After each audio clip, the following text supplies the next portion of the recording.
Willkommen bei Infinite Storyscapes, einer österreichisch-slowenischen Interviewserie des Kulturvereins Interferenzen. Im Gespräch Frauen, die in der Region Kärnten, Steiermark, Slowenien leben und wirken. In dieser Episode ist Frau Karin Stana-Kleinschek zu Gast. Frau Kleinschek leitet an der Technischen Universität Graz das Institut für Chemie und Technologie biobasierter Systeme.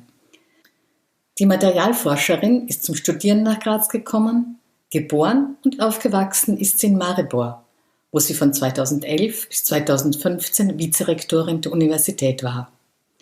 Sich in der Natur sportlich zu betätigen, ist Frau Kleinschek sehr wichtig. In Maribor wie auch in Graz findet sie Möglichkeiten dafür. Was ihr im Zusammenhang in Slowenien damit auffällt, erzählt sie uns gleich zu Beginn des Interviews. Die Forschung an abbaubaren bzw. recycelbaren Materialien begeistert Frau Kleinschek schon seit Jahrzehnten. Sie erzählt, dass das Begleiten von jungen Menschen an der Universität ihre Arbeit zum Spaß werden lässt. Mit Expertinnen und Experten welcher Fachgebiete arbeitet sie zusammen und warum? Wo können wir im Alltag auf Ergebnisse treffen, die an ihrem Institut beforscht und entwickelt wurden? Wie sieht Karin Stana-Kleinschek das Thema Frau in leitenden Positionen in Österreich im Vergleich zu Slowenien? Und auf welchen 3 Säulen basiert eine Lösung für eine gute Zukunft aus der Sicht von Frau Kleinschek? Und was ist die entscheidende Frage, die sich jede von uns stellen muss im Zusammenhang damit? Hören Sie jetzt Renate Rogi-Kohlenpratt im Gespräch mit Karin Stana-Kleinschek. Es freut mich heute besonders, dich, Karin Stana-Kleinschek, bei unserem Projekt Storyscapes begrüßen zu dürfen. Karin, du bist in Maribor geboren und arbeitest heute an der TU Graz. Darf ich dich bitten, dass du dich unseren Hörerinnen und Hörern selbst kurz vorstellst? Ja, danke Renate, danke für die Einladung, dass ich kurz erzählen darf, was ich bis jetzt in meinem Arbeitsleben gemacht habe. So wie du gesagt hast, ich heiße Karin Stana-Kleinschek, komme aus Maribor, dort bin ich auch geboren, habe dort Chemie studiert und dann eigentlich nach Graz gekommen, wo ich meinen Doktor schon damals gemacht habe, nicht auf Technische Universität, sondern auf Karl-Franzens-Universität. War dann längere Zeit in Graz, auch auf Postdoc, und dann bin ich zurück auf Uni, habe ein Institut übernommen, ein sehr großes Institut, das ich lange Zeit geleitet habe. War zwischendurch dann auch in ein bisschen Verwaltung bzw. Leitung von Universität Maribor, Vizerektorin war, teilweise auch gewisse Funktionen in Brüssel gehabt. Und ja, seit 2019 oder Anfang 20 bin ich auf die TU Graz als berufene Professorin tätig, wo ich das Institut für Chemie und Technologie von biobasierten Systemen leite. Das ist kurz, was ich bis jetzt gemacht habe. Ja. Vielleicht können wir jetzt noch zurück zu Maribor gehen, ein wenig und ein bisschen darüber sprechen. Deine Wurzeln vielleicht in Maribor? Vielleicht möchtest du uns da was erzählen? Ja, kann ich auch. Mein Papa eigentlich ist eigentlich Österreicher, weil seine Eltern aus Österreich waren. Und damals nach dem Zweiten Weltkrieg war es ja so, dass viele österreichische Familien entweder leider nach Österreich zurückgehen müssen. Meine ist aber geblieben. Das heißt, teilweise, wo ich klein war, haben meine Großeltern sehr oft auf mich aufgepasst und immer Deutsch gesprochen. Das war in Maribor ganz typisch für diese Region, Steiermark. Und deswegen habe ich schon damals ein bisschen versucht, oder hat mir vielleicht das ein bisschen geholfen, dass ich dann leichter mir mit Deutsch irgendwie gemacht habe, weil ich dann Deutsch auch im Gymnasium gehabt habe und dann keine Probleme gehabt habe, wo ich hier studiert habe. Kindheit in Maribor war ganz in Ordnung, eigentlich auch Schulzeit, muss ich sagen, eine kleinere Stadt, kleiner aus Graz, aber praktisch mit alles, was man in einer Stadt brauchen würde. Das heißt mit Theater, Krankenhaus, Universitätsschulen, ein wunderschönes Park und sehr, sehr viel Natur. Maribor ist umgeben mit mit Pohore-Gebirge. Auf einer Seite dann haben wir sehr viele Weinhügel um Maribor herum mit Drava Fluss. wo man auch eigentlich sehr viel Sport machen kann. Das heißt, für Slowenien oder Slowenen allgemein ist es ganz typisch, dass sie mit Sport aufwachsen und eigentlich ganzen Leben sehr, sehr viel Sport alle im Durchschnitt machen. Das ist typisch vielleicht für meine Kindheit. Ist das vielleicht schon so ein erster Unterschied, der dir vielleicht aufgefallen ist gegenüber Österreich oder Graz? Na, ich muss sagen, dass auch hier mache ich viel Sport und ich sehe hier, dass auch sehr, sehr viele dann am Abend immer laufen, gehen, spazieren, was immer ist irgendetwas unterwegs. Sonst bin ich nicht so ins Sozialleben in Österreich involviert, dass ich das sagen könnte. Ich glaube schon, dass Österreicher auch eine sehr sportliche Nation sind. In Slowenien ist das vielleicht extrem ausgeprägt. Praktisch dort sind alle Kinder irgendwie schon mit Eltern unterwegs bei Wandern, Skifahren, Laufen, Klettern, überall. Das heißt, das ist wirklich extrem in Slowenien, dass für uns Sport sehr wichtig ist. Als du dann als Studentin in Graz warst, was ist dir aufgefallen? Was war der Unterschied zu Maribor? War da was oder vielleicht?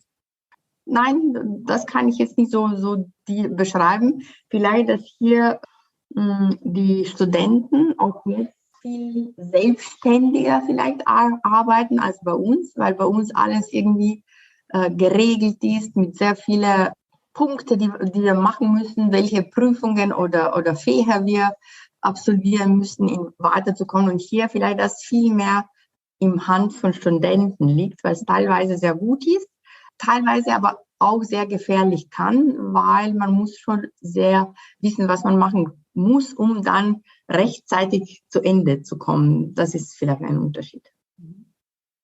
Wenn man vielleicht die Perspektive von Jugendlichen sich anschaut, wo es heutzutage in Diskussionen oft festgestellt wird, dass sie nicht wissen, was für einen Ausbildungsweg sie einschlagen sollen. Oder du hast das jetzt, dieses Thema nicht wissen, was man will, vielleicht schon angesprochen. Was hat dich angetrieben, dass du sozusagen Chemie studiert hast? War die Basis für deine Entscheidung, diesen Weg einzuschlagen? Irgendwie hat sich das so ergeben, muss ich sagen. Ich habe nie damit gerechnet eigentlich, dass ich auf Uni bleibe oder dass ich wissenschaftlich irgendwas tue. Ja, Chemie war damals irgendwie in meiner Zeit, wo ich angefangen habe zu studieren, war nicht so eigentlich angesehen. Damals war es sehr wenn man Technik oder Naturwissenschaften irgendwie ausgewählt hat, weil das heißt, damals hat das gehießen in meiner Umgebung, wow, da kannst du etwas. Ne? Deswegen, und Maschinenbau oder Mathematik oder Physik war gerade nicht für mich. Und deswegen war Chemie das, was dann irgendwie geblieben ist. Was hat sich jetzt total, muss ich sagen, doch irgendwie geändert. Ich weiß nicht, wie in Österreich jetzt ist, aber in Slowenien ist es so, dass zu viele Jura oder Ökonomie studieren und nicht, was wir uns wünschen, technische Berufe, weil die doch, keine Ahnung wieso, weil die Jugendlichen, sie denken, vielleicht ist das einfach oder anders oder das kann man, ich weiß, es ist nicht die Situation, ich habe jetzt nicht verfolgt, wie dann das in Österreich ist, aber ich glaube, dass auch das sich jetzt geändert hat, glaube ich, ne? Auch hier. Das war das wahre Grund. Ein Ausschlussverfahren und Chemie ist übergeblieben, überspitzt gesagt.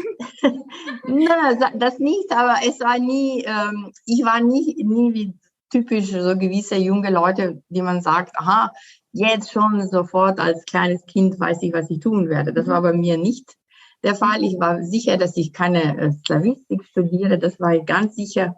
Auch meine slowenische Lehrerin würde das sagen, das ist gut so. Aber alles anderes, glaube ich, oder alles anderes, Physik auch nicht wahrscheinlich. Aber Chemie, ja, hat gepasst. Du hast es schon kurz angesprochen, du leitest ja seit 2020 das Institut für Chemie und Technologie biobasierter Systeme an der TU Graz. Und die Entwicklung neuer Materialien steht da im Fokus deiner Arbeit. Könntest du uns da etwas kurz erzählen und vielleicht auch ein bisschen anzeigen, welche Alltagsbereiche es sozusagen von uns eigentlich zukünftig deine Wissenschaft ändern könnte? Ja, Und eigentlich habe ich mich schon vorher, bevor ich nach Graz gekommen bin, immer mit nachhaltigen Rohstoffen eigentlich beschäftigt. Und so ist auch geblieben. Diese Materialien in unserem Fall sind meistens muss ich sagen, im biomedizinischen Bereich irgendwie gebraucht, so wie vielleicht gewisse Wundauflagen oder Nanopartikeln oder für ganz spezifische Dosiersysteme oder in Tissue Engineering, so dass wir die lebenden Zellen isolieren und die dann in gewisse Geweben, künstliche Geweben hineingeben, dort warten, dass diese Zellen dann wachsen und diese Teile dann als Implantate verwenden können. Was wir ganz speziell jetzt machen, ist es, dass wir jetzt vor 1,5 Jahren diese sogenannte Biodrucker bekommen haben, wo wir solche natürliche biobasierte Hydrogele drucken können, 3D drucken können. Und wir uns beschäftigen wirklich mit den Eigenschaften, Entwicklung von sowohl Molekülen, die wir drucken, als auch Rheologie bzw. Eigenschaften von ausgedruckten Material. Eigenschaften, die dann gebraucht sind in diese lebenden Systeme. Das ist jetzt wirklich Hauptthema in den letzten 2 Jahren, wo wir versuchen, auch mit unterschiedlichen Partnern zu entwickeln, wie können wir Biopolymere besser, weil die nachhaltig sind, irgendwie nutzen in diese ganz spezielle Anwendung. Wie stellt man sich da vor? Also 3D-Druck, da hat man schon so ein Bild. Was kommt bei euch beim 3D-Drucker dann raus? Ja, hängt davon, welches Bild wir dann einscannen, was wir möchten. Das heißt, da gibt es auch gewisse, sage ich jetzt, Grenzen, was man machen kann, ganz spezifisch mit dieser Hydrogele, weil dort die Resolution nicht so hoch ist wie bei anderen 3D-Drucktechniken. Aber was wir zum Beispiel, wir können jetzt ganz spezifisch drucken, Modelle von Aorta, von menschlicher Aorta, die wir dann schon ausdrucken, aber uns ganz spezifisch interessiert, wie können wir biomimetisch dieses Material machen, dass dieses Material, diese 3D-Form sich eigentlich deformiert, ganz ähnlich wie unsere menschliche Gewebe. Das ist aber von Formen, wir fangen an mit ganz normalen kleinen Formen und dann versuchen wir zuerst herauszustellen, wie können diese Formen dann stabil sein in physiologischen Umgebung, was sind die mechanischen Eigenschaften, was sind die biochemischen Eigenschaften, wie müssen wir diese Strukturen dann vernetzen, dass die vielleicht mehr stabil sind. Das sind dann Formen, kann man praktisch aus Scanner, man kann drucken, was wir möchten, sozusagen. Mit 3D-Druck heutzutage geht ja vieles, ne? Das heißt, das wird man irgendeinmal wahrscheinlich am Markt finden? Ja, das ist ein großes Hype auf diesem Gebiet, ne? Das heißt künstliche Organe und mit 3D-Druck ist jetzt auch, die drucken auch künstliche Herz, viele Organe.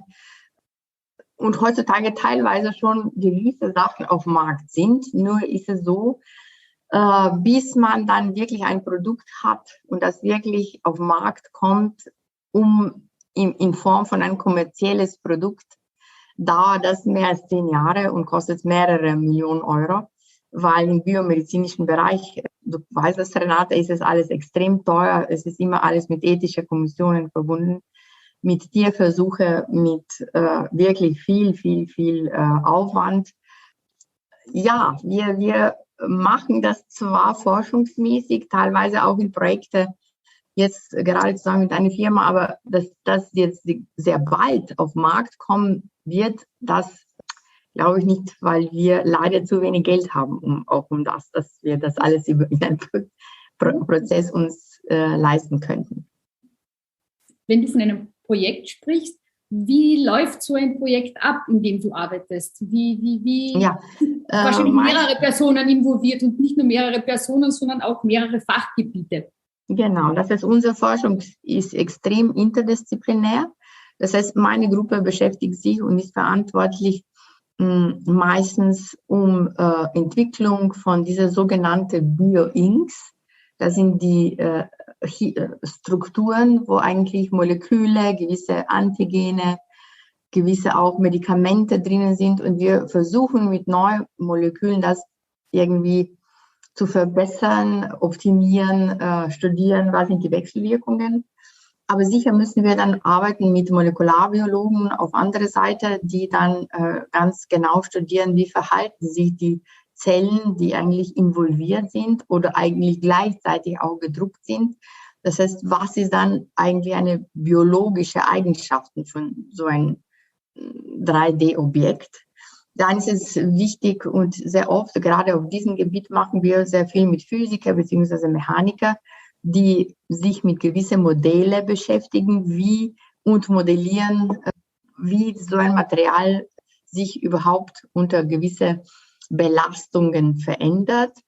Dann ist es sicher auch sehr wichtig, dass wir teilweise gewisse Teile von Geräten allein irgendwie entwickeln, sage ich jetzt, oder umbauen, um gewisse Eigenschaften zu verfolgen. Und am Ende oder ganz am Anfang müssen wir mit Medizinern arbeiten, mit denen wir dann gemeinsam Projekte und Ideen, sage ich jetzt, als Herausforderungen und Probleme aus Praxis zu identifizieren. Das heißt, mit denen definieren wir, was eigentlich das wahre Problem ist und wie dieses Problem irgendwie beherrscht sein soll. Und so entstand dann ein wirklich Team, der extrem interdisziplinär ist. Ne? Und in letzter Zeit machen wir auch viel mit Biotechnologen, weil gewisse biotechnologische Reaktionen teilweise sehr brauchbar sind für gewisse Art von zum Beispiel Vernetzungen, die wir brauchen.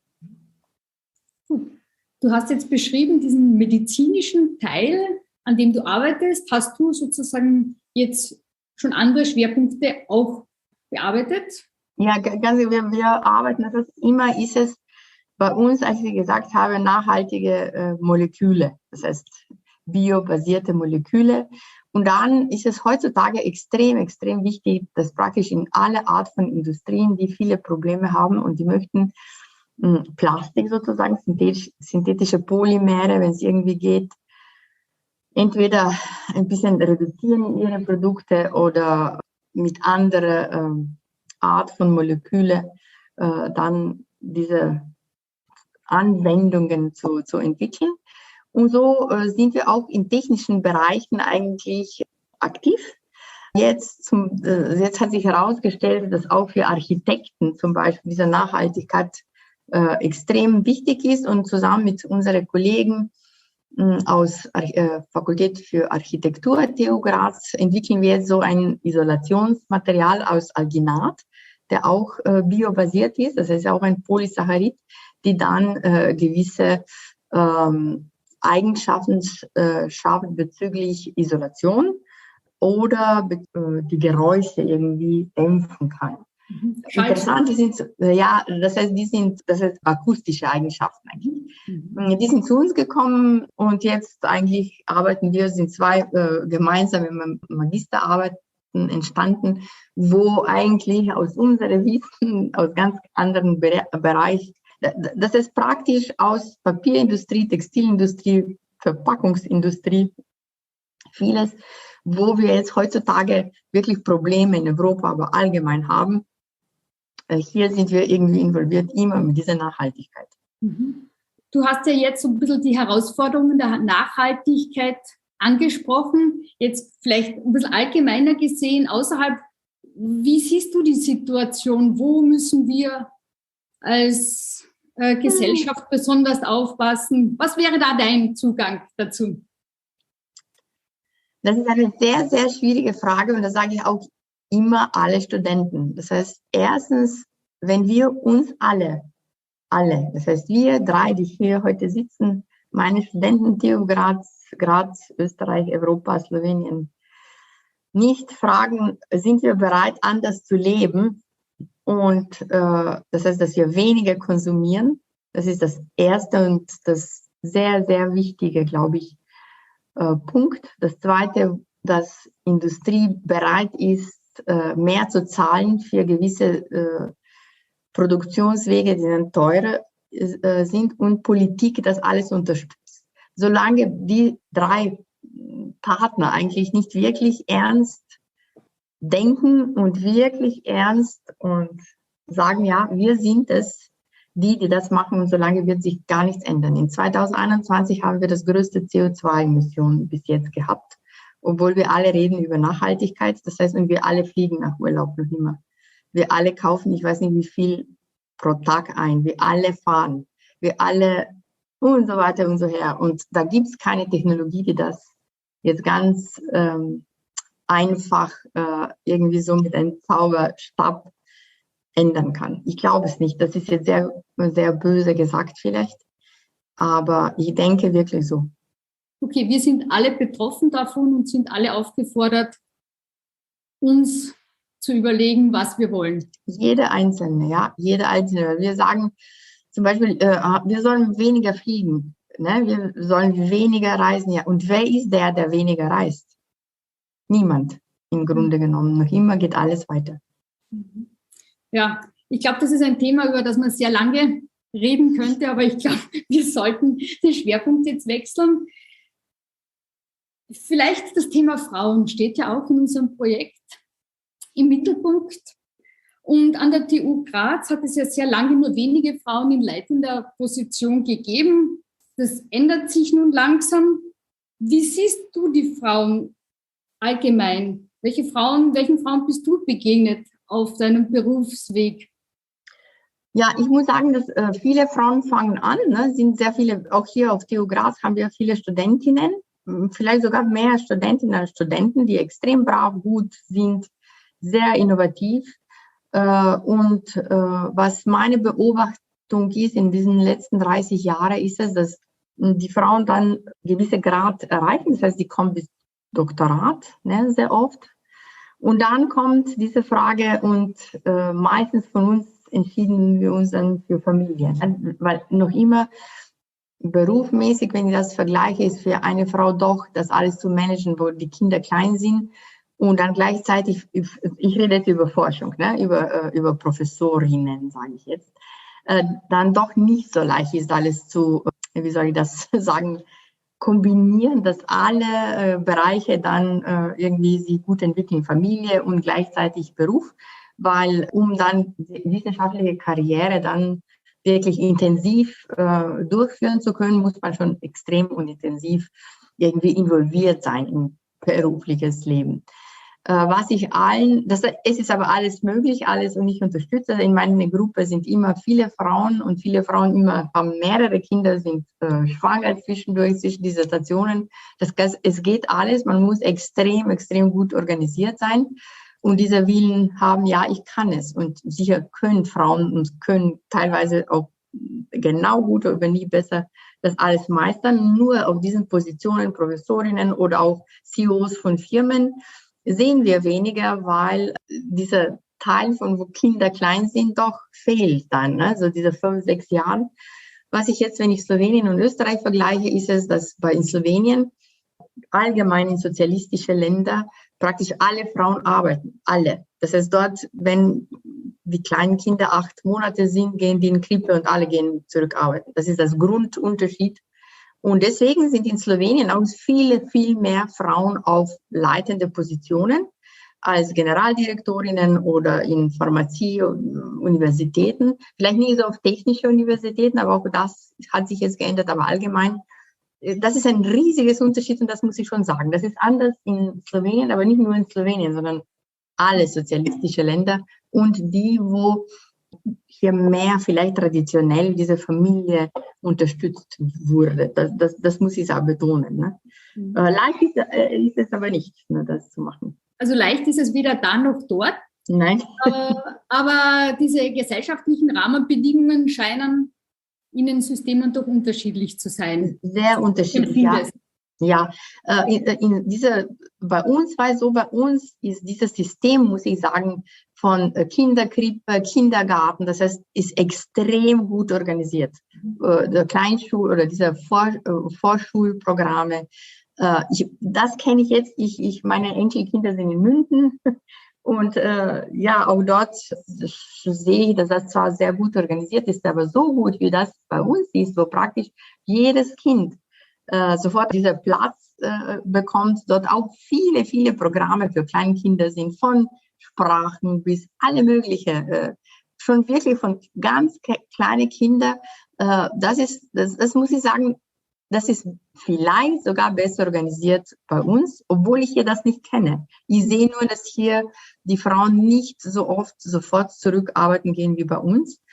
Und ich weiß jetzt nicht, ob unsere Kinder dann, ich sehe das nicht als ein großes Nachteil, dass deine Muttern arbeiten.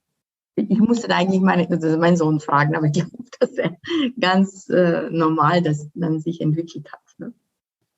Ich glaube, wenn das allgemein so üblich ist, dann ist es so. Genau, dann ist es so.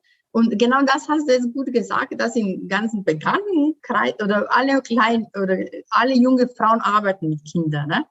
Und ja, da sind auch dann Großmütter sehr oft involviert. Wenn die Kinder krank sind, dann nehmen die Großmutter Urlaub zum Beispiel und passt auf. Das ist irgendwie, ist es das anders, ja? Die ganze Gesellschaft ist mehr orientiert, wir gehen arbeiten und die kleinen Kinder sind irgendwie in Familie, irgendwie kommen die von beide Großmüttern irgendwie schon weiter. Das muss ich sagen, das ist anders, ja.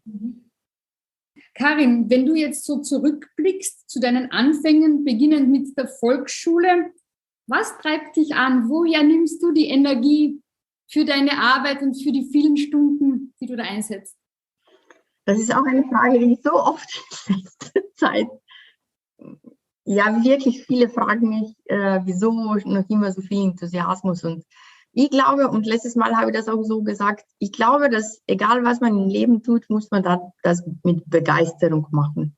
Und eigentlich zu sehen, dass das etwas Neues, anderes oder wo man einen Beruf in Wissenschaft oder als Professorin oder Professorin ist schön, auch deswegen, weil man immer mit jungen Leuten umgeben ist und dort, wenn man sie bemüht, dass sie weiterkommen, wo man sieht, wie die sich entwickeln, das macht dann extrem viel Spaß.